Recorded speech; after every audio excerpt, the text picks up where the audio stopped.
Namaste and welcome.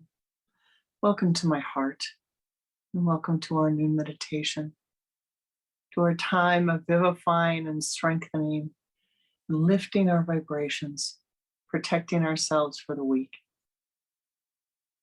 Let us turn inward for a moment and meditate.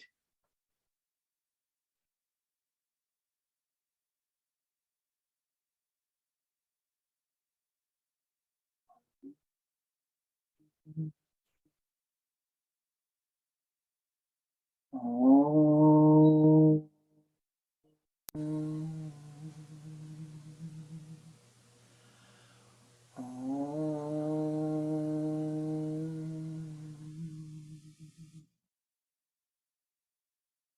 Oh, great Spirit, saints and sages of all times, all places, O ye pathmakers of old, most beloved gurus of the holy Kriya lineage, Om Shri Babaji Yanamaha, Om Shri Lahiri Mahasaya Ji Yanamaha, Om Shri Yukteswar Ji Yanamaha, Om Shri Paramahansa Yogananda Ji Yanamaha, Om Shri Shali Ji Yanamaha, Om Shri Goswami Kriyananda Ji Yanamaha.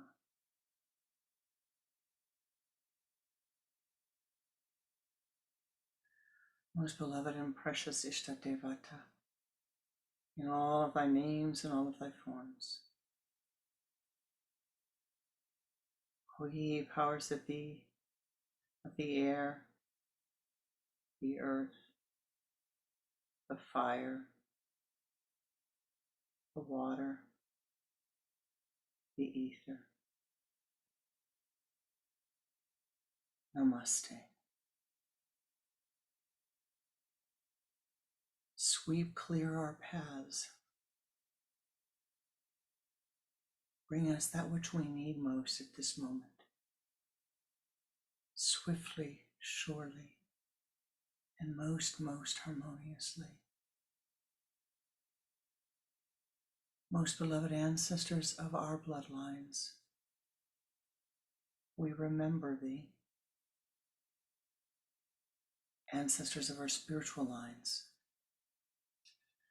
we remember thee.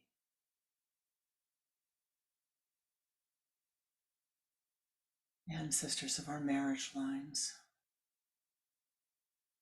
we remember thee. Ancestors of our adopted lines, we remember thee.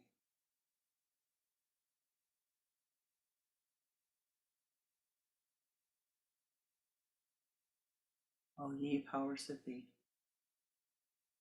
Namaste. Om, Om,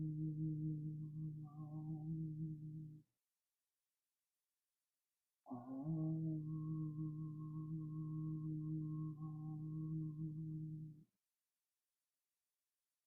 Om,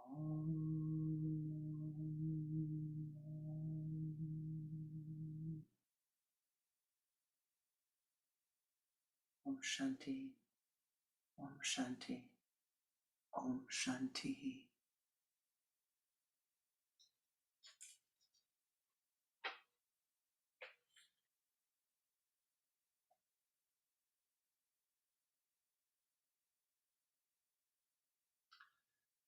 Once upon a time, on the planet Earth, in the far, far, far north, there lived a woman and a man and their two children. Their oldest was a little girl named Doro, and their youngest was a little boy named Bay. Now, Doro was a very sensitive girl. She was very sensitive and very, very, very wise for her age. She brought a lot of wisdom with her from her last lives. Time went on, and Doro began school. And things began to change. She developed new friends at school.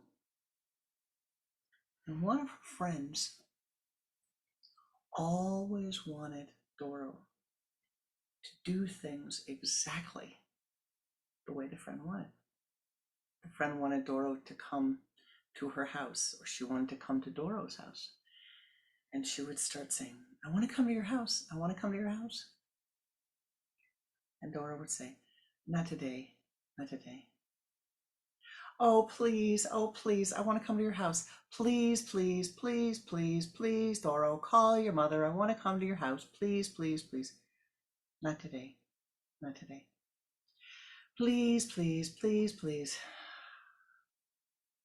All right. Doro became tired of it.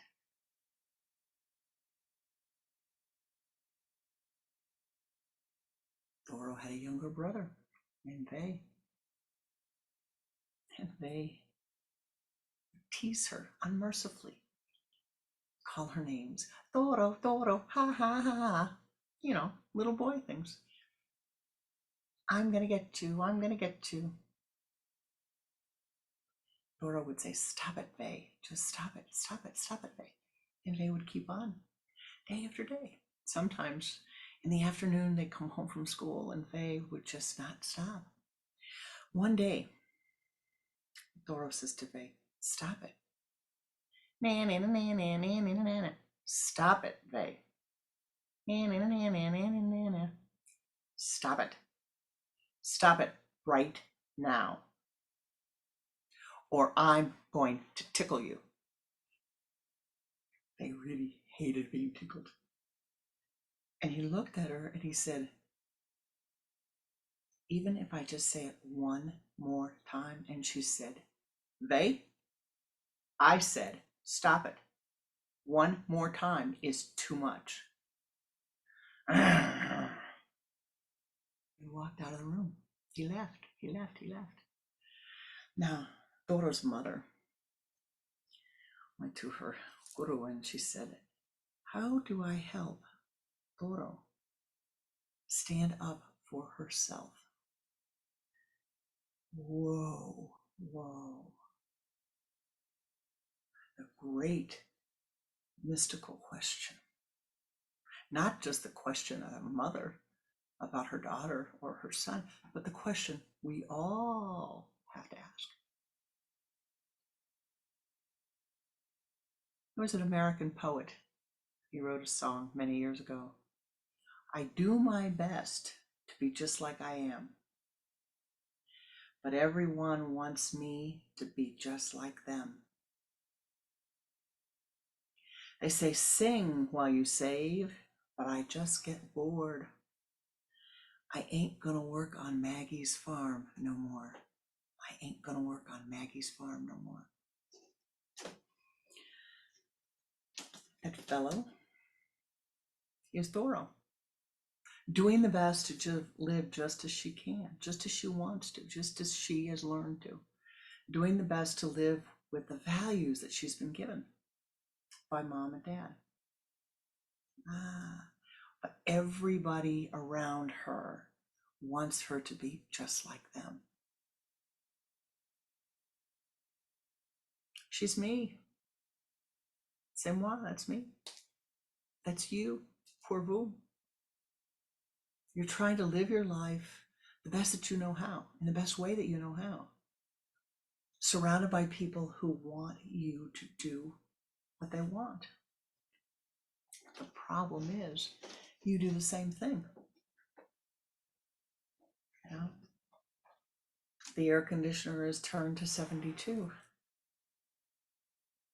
Oh, it's so warm in here. Let's turn it down to 70. Nobody says anything. The air gets down to 70. Somebody else comes in the room and says, oh, it's so warm in here. And they turn it down to 68. A third person comes in the room and says, it's freezing in here. What's wrong with you people? And they turn it up to 74. Up and down, up and down, up and down.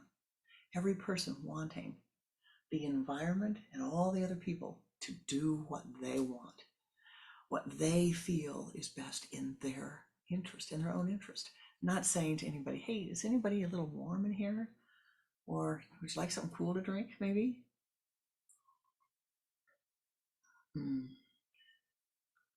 But just trying to convince the other one. No, Doro, what happened to Doro? Her friend knew the magic of mantra. Please, please, please. First it starts out with please, please, please. Then it goes to please, please, please. And that pleading, the long, dragged out sound. Over and over and over again until Doro's aura was weakened, until her ears were weakened, until she was exhausted mentally by the pleading. Okay, fine. Okay, fine. Now, Mama's question should have been, perhaps, and in time she will ask it, but no, how can I do my best? What can a soul do to live their lives the way that they see best? Or how can I give my child guideposts to live by? How can I give my child a guidepost to live by? What can I do to give them a guidepost to live by that will be stronger and healthier and have a larger presence in their life than all of the persuasion by all of the people that are around them?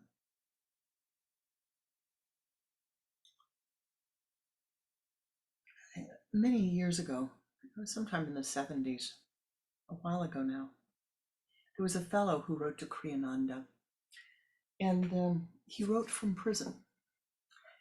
And he said, he had gotten a hold of some of his teachings and said he had been learning about the laws of karma and wanted to share something with Kriyananda. He was a good young man.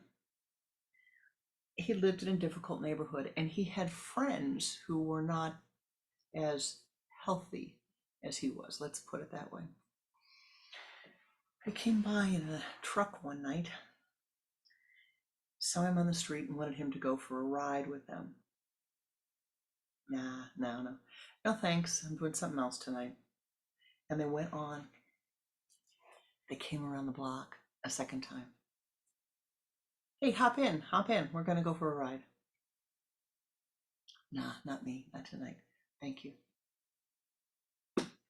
And they came around the block a third time. Come on, we need you. We want you to hang out with us tonight. Come on. He wrote, said, I was tired. I wanted their approval. I could not resist them, their collective them. So I hopped in the truck. And off they go, pull into the 7-Eleven, the local store, if you will, all-night store. One of them says, hey, we're going to need to get away from here quick. You get behind the wheel. What do you mean? Come on, just get behind the wheel. We've got to go inside. Oh, they go inside to rob the place. He doesn't know that. Things get out of hand. Somebody gets injured with a gun. They come running out of the store. Drive, get away. Well, you know the story. 5 blocks later, 2 miles later, they get pulled over and they get caught. And he was driving unwittingly, unknowingly, but participating. And he ended up going to prison as an accomplice to this act that he truly was not aware was going to happen. And he wrote to Kriyananda, oh, how I wish I said no a third time. How I wish I had never gotten in that car. what a difference it would have made in my life. It seems extreme, doesn't it? It seems extreme. How could that happen to that soul? But it happens because we get pressured. The power of mantra, repeating something again and again and again and again. If you hear every day, you're worthy, you are worthy, you are worthy of the blessings of life. You are worthy of holding the jewel of compassion above your head, the jewel of wisdom above your head. This you are worthy of. You are worthy of the blessings. Excuse me. You are worthy of the blessings of the divine. You are worthy of this.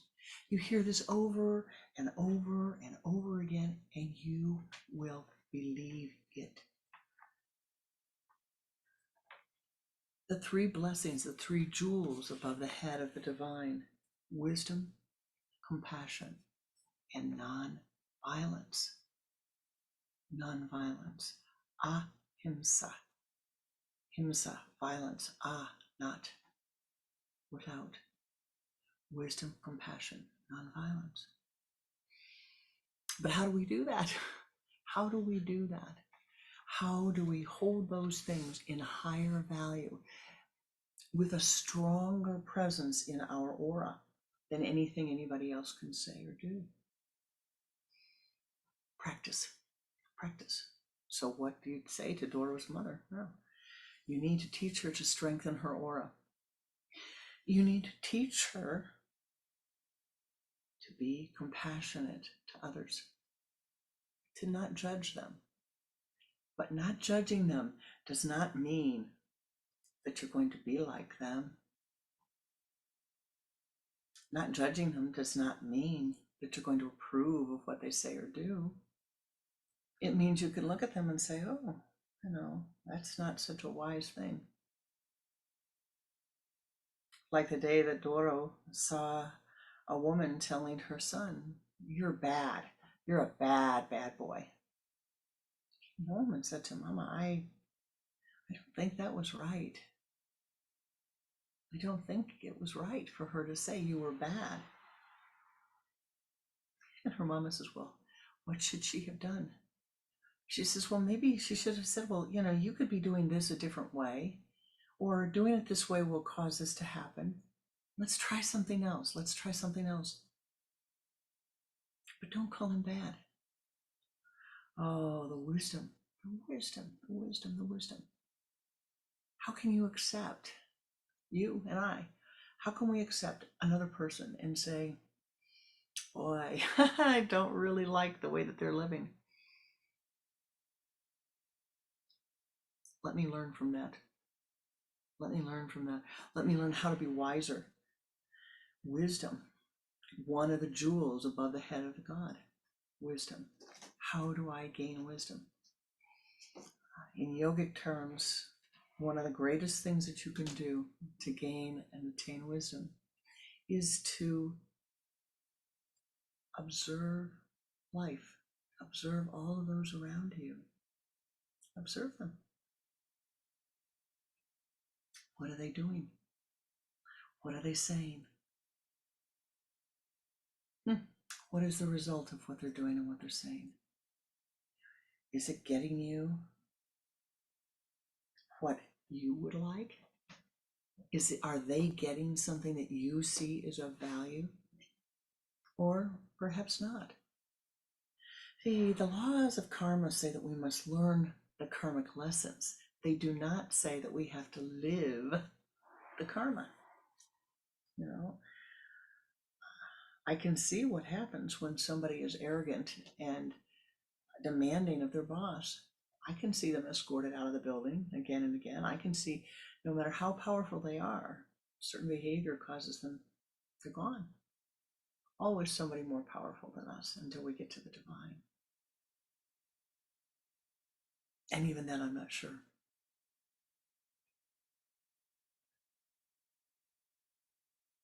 I can see, I can learn. You can see, you can learn. so that you understand, oh, yes, see, that happened. Now, what did I learn from that? So the question is, I think perhaps, rather than the question being, what can you do to teach them to stand up for themselves? The question really might be framed just a little bit differently to the great yoga asan. What can be done to teach her to stand on her own 2 feet? And standing on her own 2 feet means giving her values, giving you values, giving me values, giving asan's values in our lives that we can live by. Do you have those now? Do you know what values you would die for? Live for them now. Live for them. You don't have to die for them. Choose instead to live for those things that you would die for. I do my best to be just like I am, but everybody wants me to be just like them. And so the witness, the observer, the great observer self must be brought into one's life, or it would be wise if one brought it into life. Taking a part of your consciousness and lifting it above your head, 18 to 24 inches high above the head. Lift it. When it's lifted, keep it there. And observe what is going on in your mind. Observe the rise and fall, the rise and fall, the rise and fall of the thoughts. And watch what happens to your mind. Watch the circumstances in which you see your mind wavering. Or the people around whom your mind wavers. You know, somebody walks up to you on the street.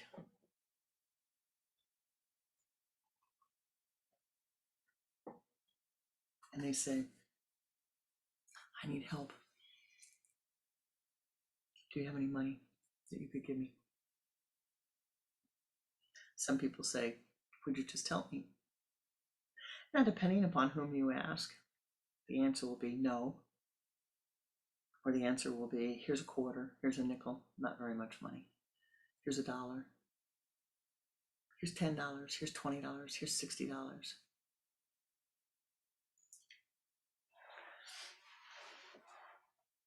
People give according to what they have the ability to give and what their consciousness says to give at that moment. But you walk into the room and there's your best friend, somebody you love very much or very close to, and they say, you know, I'm a little short of cash at the moment. Can you lend me $500? I need to go down to the corner and pick something up and I'll give it back to you tomorrow. Sure, here, take my credit card. Or sure, I happen to just have 500 in cash here. Not very many of us have that lying around in our pocketbooks, but you don't hesitate. There's no hesitation when the person asks because of the degree of intimacy between you and your dearest, closest one, and you and the person on the street. Now, whom you don't know, all right? So there's this gap here. There's this wide gap, someone whom you really don't know, but you'll give to according to your generosity of spirit at the moment, to the closest being to yourself. So what does it say? It says that I need to befriend those who have values that are like mine. I need to befriend those. And when I say values, I'm not talking about political values. I'm saying those people who attune themselves to wisdom. You know?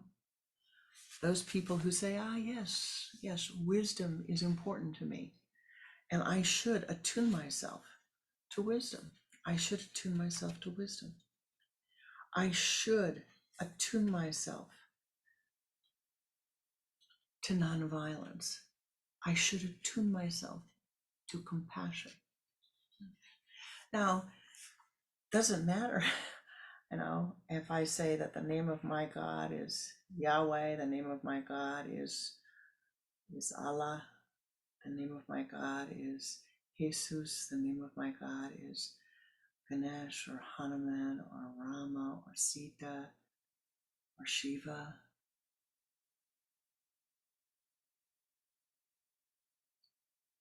It matters that I'm attuning to wisdom.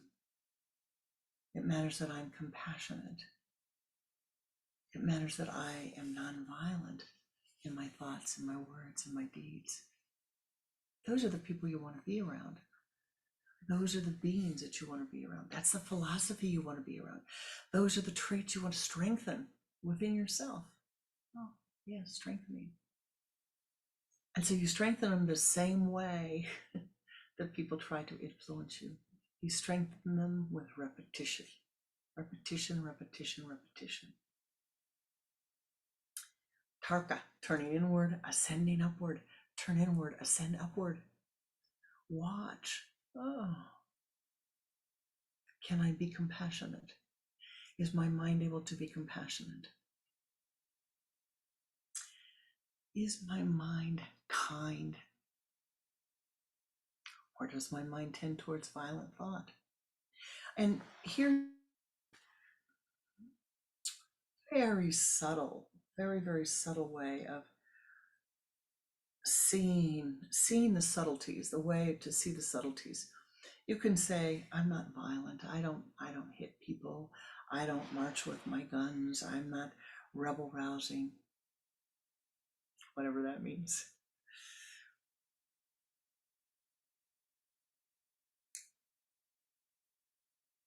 But somebody comes up on the screen, whether it's on your phone or your tablet or your television set, and they say something you don't agree with. And you say, that's so and so, or so and so is such a such and such. Netty, netty, netty. You just did it. You just tripped. Oh, that's not violent. I'm just expressing my opinion. You know, well, it's violent. Would you like it if somebody came up to you and said, hey, you such and such, you son of a gun? I guess it would depend on who they were, right?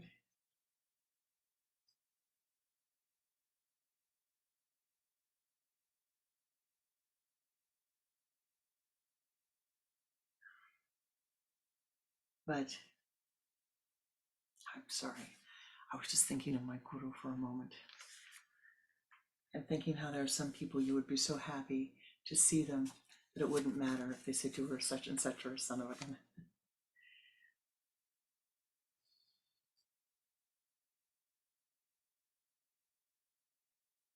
But the key here is if you or Doro are going to stand on your own, if you or Doro are going to live your lives the way that you think is best, according to the guideposts that you've been given, that you've been taught by your family, your teachers, then you must know the way that your feet get knocked out from underneath you. You must know the things that cause you to give up your strength, to let go of your guiding light, and to stop those things from happening again and again and again and again and again and again. We have to return to practice. That's all it is. One of the primary causes of resistance, or of not having the strength to resist, if you will, is tiredness. Tiredness. Tired body, an ill body, a tired mind, an ill mind, weariness.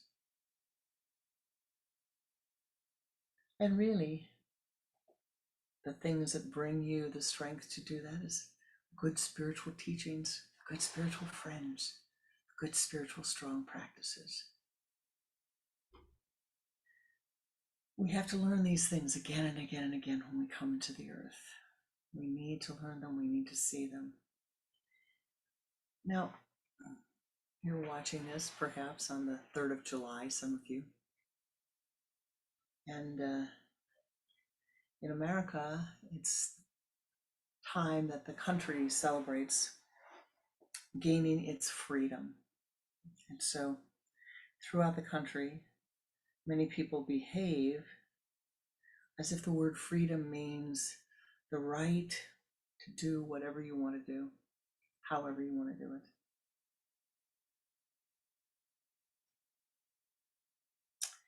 In some states in America, it's against the law to set off fireworks, for individual people to set off fireworks.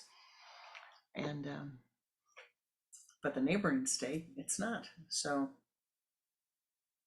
you see often in the place that I live, people will go across the border and spend thousands of dollars bringing fireworks in. Now, it's not as if the village I live in doesn't have its own celebration and all the villages around have their own celebration. But to be free, these people think it's fine. In their mind, it's okay to go get my own fireworks. Yeah, it's against the law. So what? Who cares? I'm free to go do what I want to do.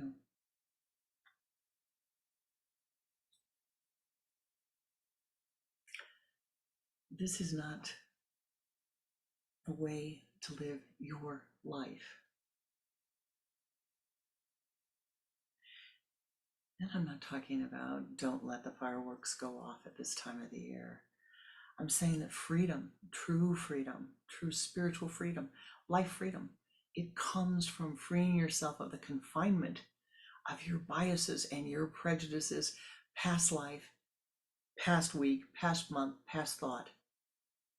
Free yourself. Free yourself of the confinement of your hatreds, your anger, your hatreds, your disrespect for others, for life.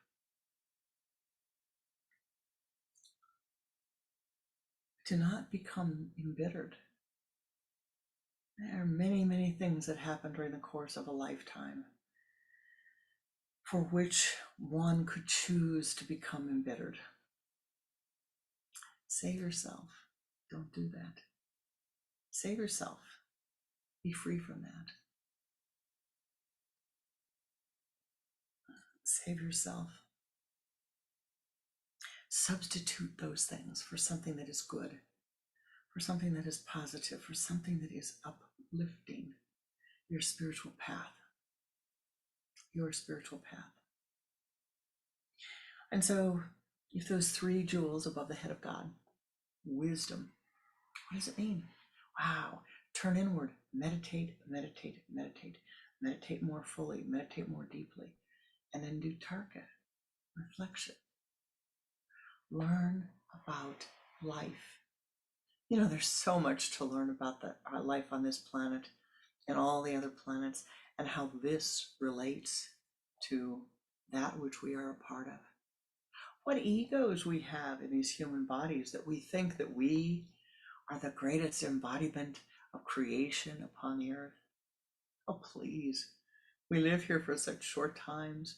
There are trees all over that live far longer than the humans do.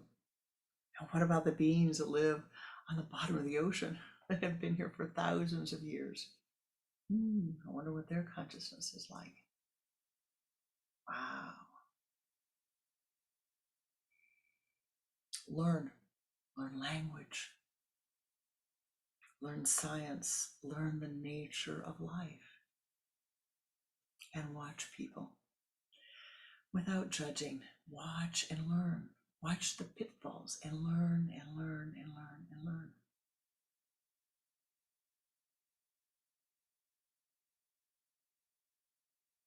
Find wisdom in your life.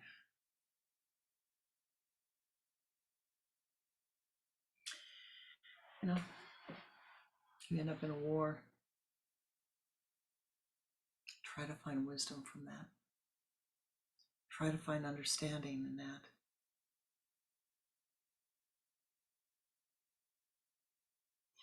One of the Swamis said to me one time, he had been in several wars. He was in the military at one time and had been deployed to fields of action 3 or 4 times, I believe. And when he came back after one trip, he was very, I think angry was the word, kind of despondent and filled with hatred towards the others, you know. These are using his words, not mine.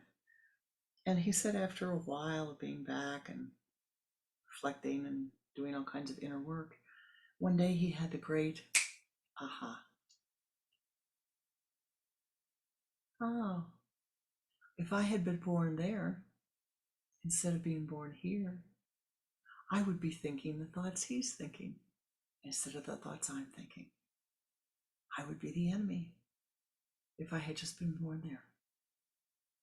Had he been born here, he would be me. Powerful aha, powerful aha. Why, it takes everything away, right? Gives you a great insight, great wisdom to say, I see, I see, I see. And so resorting to, certainly the words of my guru, eat the food of other countries. If you're in Chicago, you are in a place that is like being in heaven for that sadhana. And my gosh, you can, within 20 miles of where I live, one can eat food from various parts of India, from Pakistan, from Persia, from Bhutan. We have a new Bhutanese restaurant. From all over the United States, from Mexico, from Peru. There's a new Guatemalan place. There's Korean, North Korean, South Korean, Vietnamese, Thai. Food from all over the world. Pranananda always said, if you eat food from another culture, you're eating the psychology of their culture. Listen to their music. Today, you can listen to music from any century almost, any composer from, again, around the world. Oh, I forgot we can get African, Ethiopian, Moroccan food here too. Chinese. Oh, all over China from here. You can go to places and get from just about any place in China that you wish to have food from. Good, authentic food from that. Music. Music. If you can hear the sound, you're hearing the heartbeat of the culture. You want to teach your children, you want to teach yourself, listen to the music of another place. Read their literature. If you can't read in their language, read in translation. And one of my favorite things has always been to go, I guess because I traveled so much for so many years for my work, I would take the airline magazine, and at the back of every airline magazine, you have in different languages directions how to get through the airports. And so it's marvelous. You can spend your time, just take the back of the magazine and, oh, today I'm going to trace the letters from this, trace the letters and see, what can I learn by tracing the letters? What can I see? Can I see the beauty of the Arabic? Can I see the way the kanji is written? Can I see the way the Hindi is written? What can you see? Listen to the sound of the languages and learn. Learn the alphabet, learn words, few words in other languages. Study their theology, study their philosophy of life.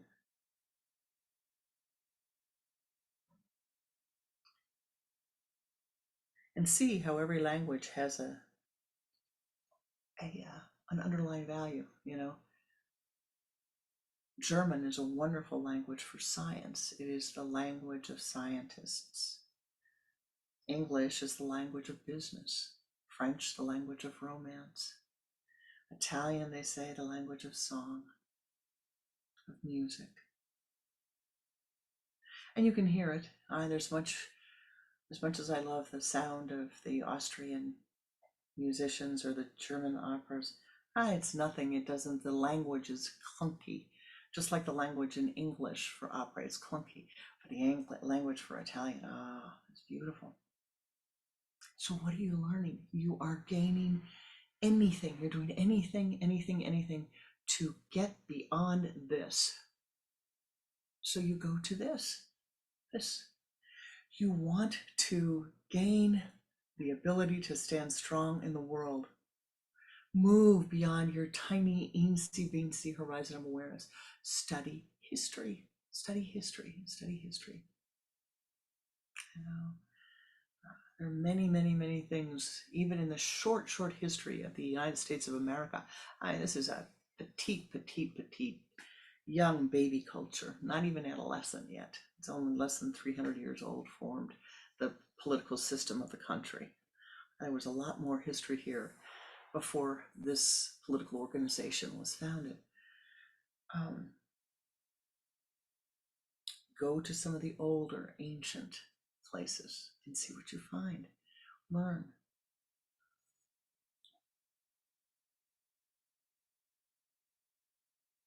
Travel.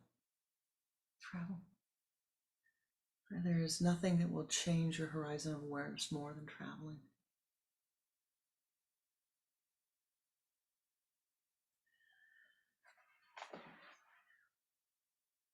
If you have the ability to travel to India, to Thailand, to Pakistan, to Cambodia, to Vietnam, to places that are very different from living here in the West, and to Japan, to Turkey, to Greece, go to Istanbul.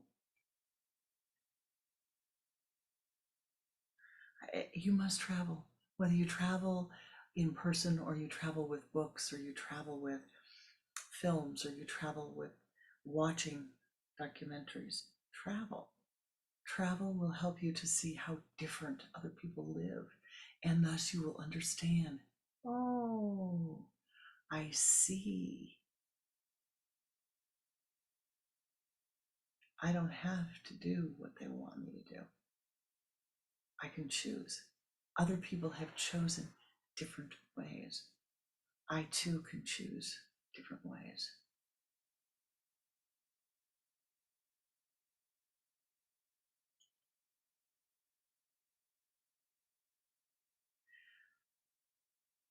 In Thailand, the first time I was there,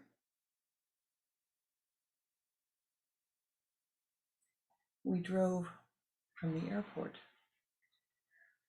late at night into the city. And as we were driving by, we saw metal shacks, rows and rows and rows of metal shacks. And the only place I'd ever seen those kind of metal shacks before were on Chicago street corners where the newspaper people would sell the newspapers and magazines. So it was in a shack that a metal door comes down at night. I had never seen it for anything other than those kinds of stands. And we were driving and it went on for quite a long time. And I said to the driver, I said, is this some sort of are they selling things over here? What is this? What is this? What is going on here? And he said, those are people's homes, ma'am. They're people's homes. This was a long time ago, but it was my first time in Asia. And I was taken aback and I said, I'm sorry. And a few weeks later into the trip, we were down in the south of the country by the ocean. And along the ocean, there were these shacks, if you will, little shacks. They were made out of metal, and people were living in them, and they were living them right on the strip, right going down into the ocean. Now that's a piece of karma. That's a really metal. It was metal. They were iron. It was very Saturnian. Small shack, clean, small shack. A few breaths later, I was in India, getting ready to cross the street. And I see in the meridian of the street a family who had set up housekeeping in the meridian. They weren't waiting to cross. They had their cooking, little tiny cooking stove, had their mats rolled out, actually rolled up so they could sit on them at that point. And like the first time, my breath was taken away. And I said, oh, that's a piece of karma. That's a piece of karma. How do you get out of that? How does one get out of that? You and I, we have those pieces of karma. Whether it's the metal shack that we're confined in and we can't see it, every one of those shacks, they didn't have side windows. They had backs, they had tops, they had sides, and you could only see one way unless you walked out, just straight forward. Couldn't see around the corner, couldn't see what was coming to me unless I walked out, unless they walked out. Now, obviously there were places in India where it was much worse. People living under plastic, living with nothing covering their heads. Karma. It's karma. What are you and I doing? What are you doing to block yourself in, to lock yourself into the karma? Free yourself from that confinement. See, be grateful. Do what you can to help without interfering. Every time I think of those people, I send them flowers in the astral, money in the astral, gold coins in the astral, blessings in the astral, and say to the divine ones, I know not what they need. Please give to them what they need. Help them. Give to them that which they need. Take away my blindness and help them as they need. That's wisdom. That's growing your wisdom. So I said, listen to the music, read the books, eat the food, travel to the countries in one way or the other, and watch and learn and see what their values are. Learn their languages. See how different their values are than yours. And change as you need to. The more you know about life, the more you know about the nature of life, the more you know about the comings and goings that we have. We arise, we spend the day, we enter into our dream state, we forget, we arise again. Maybe we remember, maybe we forget. But let us hope that we remember. Expand your horizon of awareness, and you will gain wisdom, and thus you will gain the direction you need to have strength, to not be manipulated by others, to step out of the group karma, to say, oh boy, this is a tough one. I don't like it, but I'm not going to get swept into it. I'm not going to be swayed by it. I'm going to turn my attention inward and up, where I can make a difference. And compassion. We must learn the next step to cultivate compassion. Everyone is doing the best they can with the circumstances of their lives. They are, my beloved. You are doing the best you can. Hard, but you're doing the very best you can.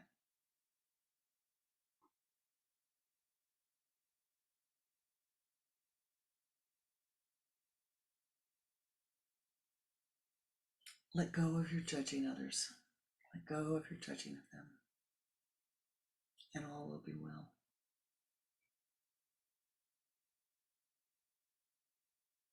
Here's the key. You don't have to like what they're doing. You don't have to approve of it. Nobody says you have to approve of what everybody else does.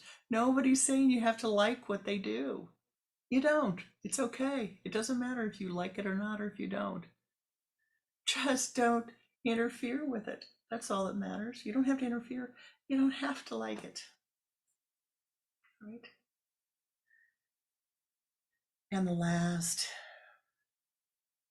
great attribute above the head of the divine is nonviolence.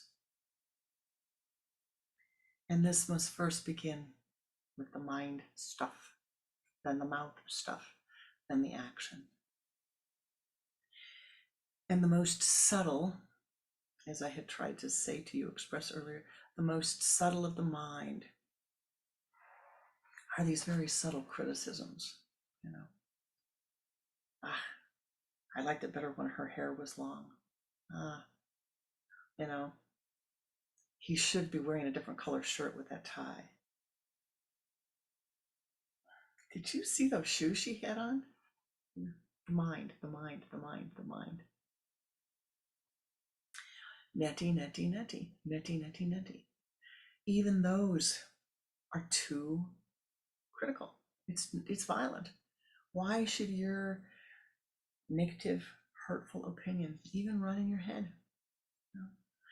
Think something complimentary or think nothing at all. And if your mind rises with something that's not complimentary, netty. I think I better do something about that and make the change. And so what have I said today in trying really to answer the most important question that was asked? How do I help another to stand up for themselves? How do you help another?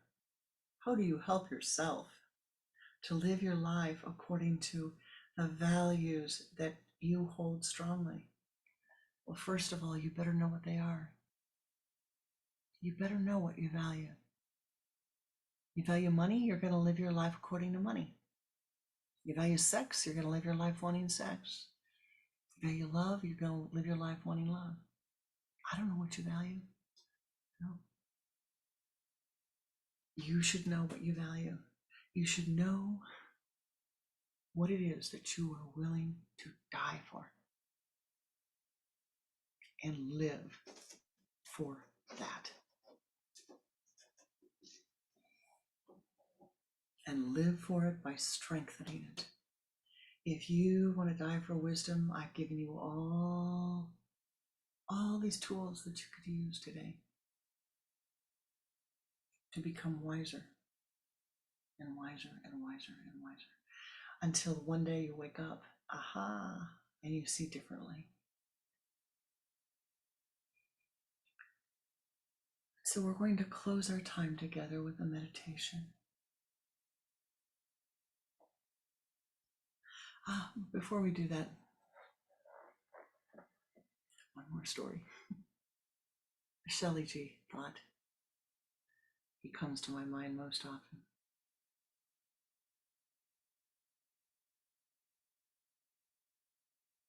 Shelley was contemplating freedom one day and the question of how much freedom we have upon the earth.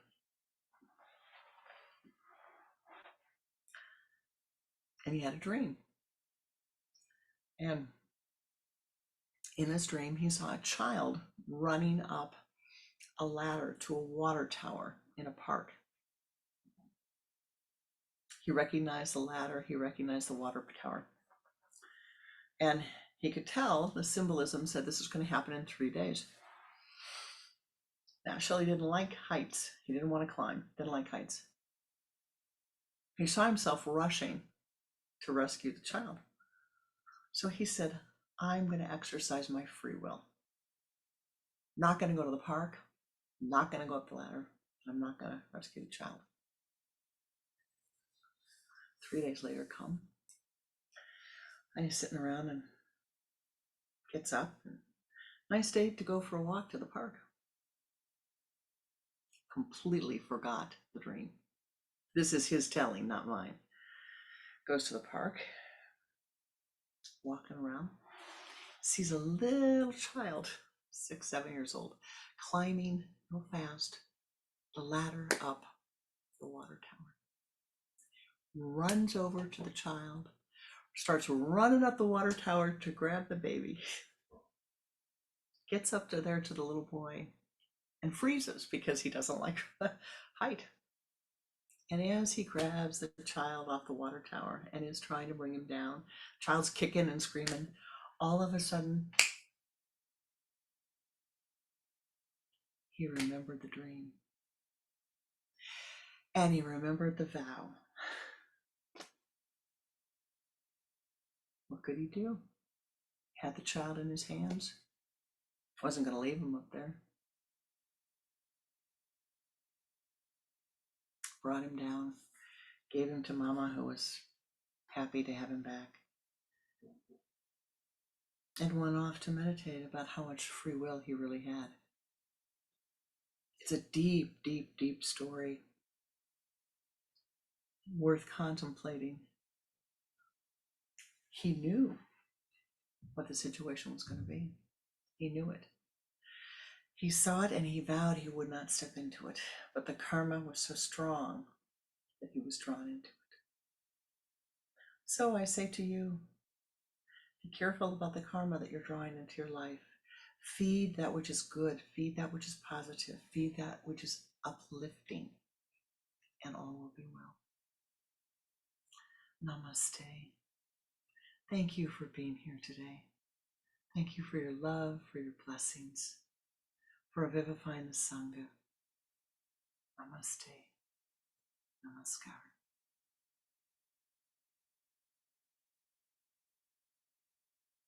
Now, if you will, we will go into a meditation.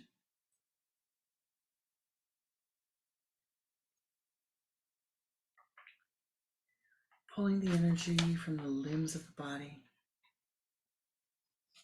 to the trunk of the body. Use the sipping breath.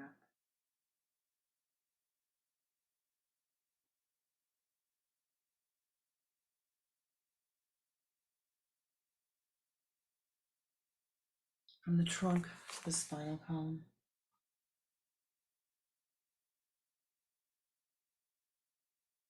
From the base to the sun center.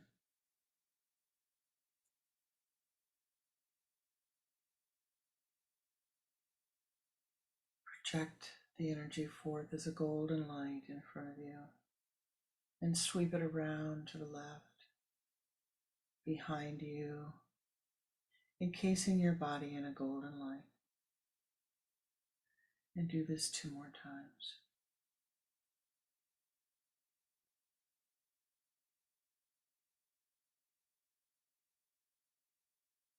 Expanding that golden light. And now ascend upward to the high place.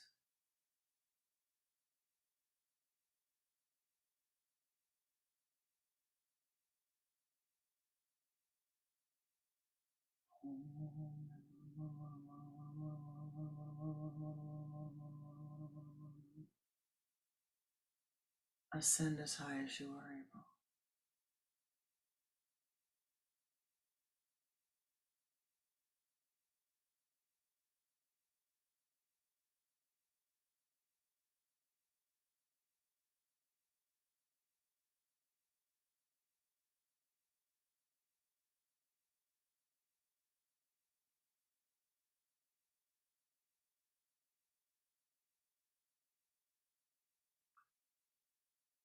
Finding yourself in the high place.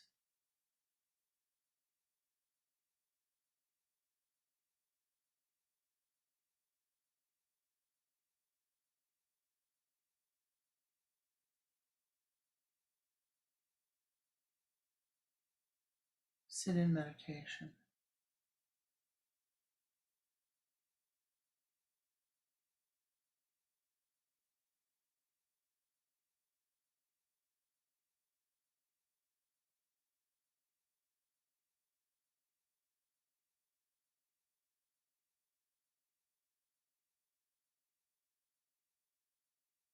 In front of you, see a path leading through a meadow. Step upon that path. Begin to ascend upward.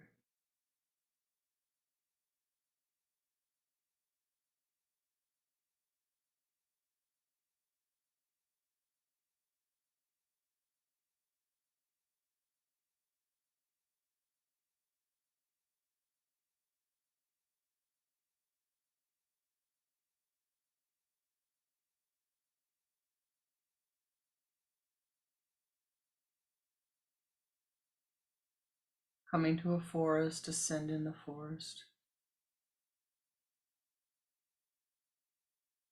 Easily ascending halfway up the mountain.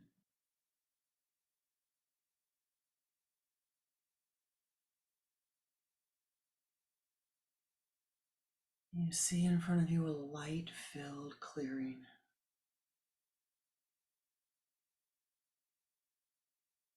Walking into the clearing,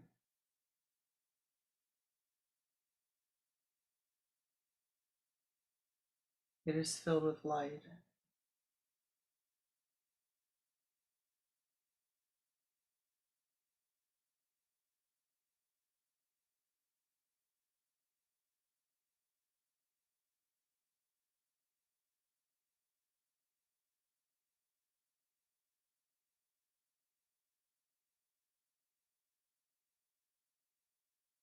Through the light, you see the door to the shrine and enter.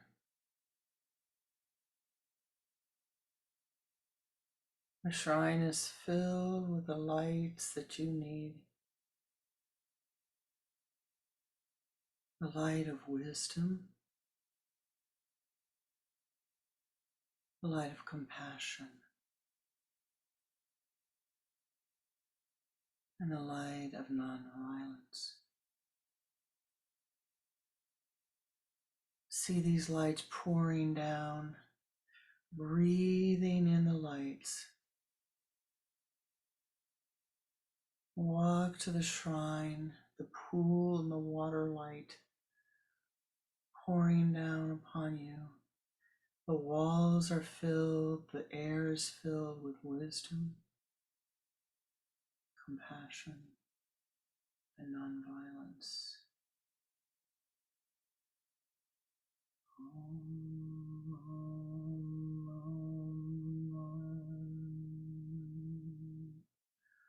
Walk under the waterfall.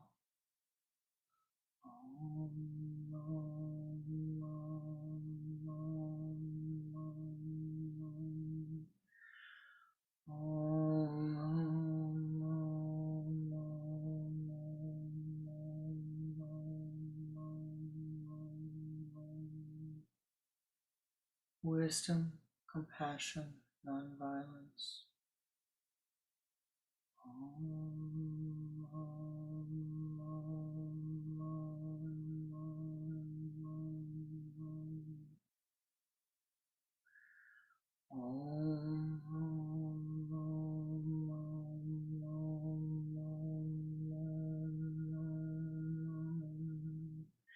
These golden dewdrops, these brilliant, brilliant dewdrops pouring down upon you.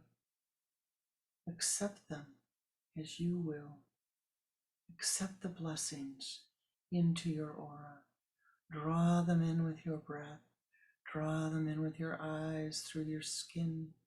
Let them pour into every cell of your being, vivifying, strengthening, enlivening your being. Om Gam Om Gum Om Aim Gum Him Him Him Shim Shim Shim Kashim Kashim Kashim Om Gum Aim.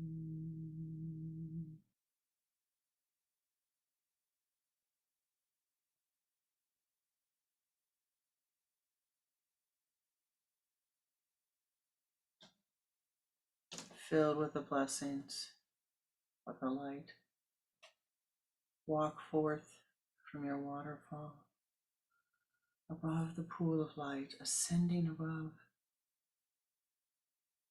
your being lighter.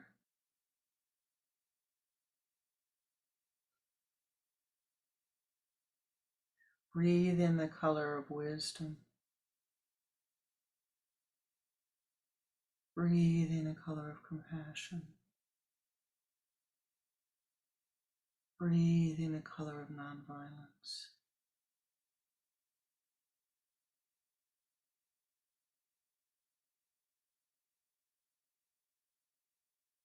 As you walk forth from the shrine, feel yourself filled with light and see the beams of light surrounding the entrance to the shrine. The Lord of Life there with you, your Ishtadevata. Om Nam, Om Nam, Om Nam, Om Nam. Om Shanti, Shanti, Shanti. Om,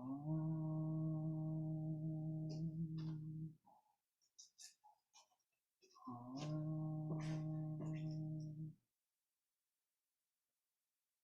Om.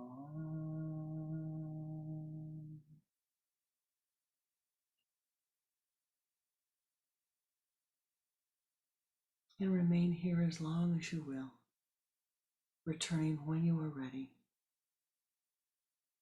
to your sacred space on the earth.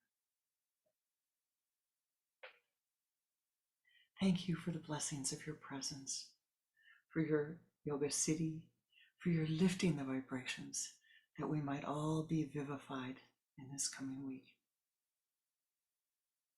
And look for your freedom, the ability to make that slightest change, to soften your karma, to enliven your light, and your life, and be an ever greater blessing unto all of those who enter your aura. Namaste. Namaskar.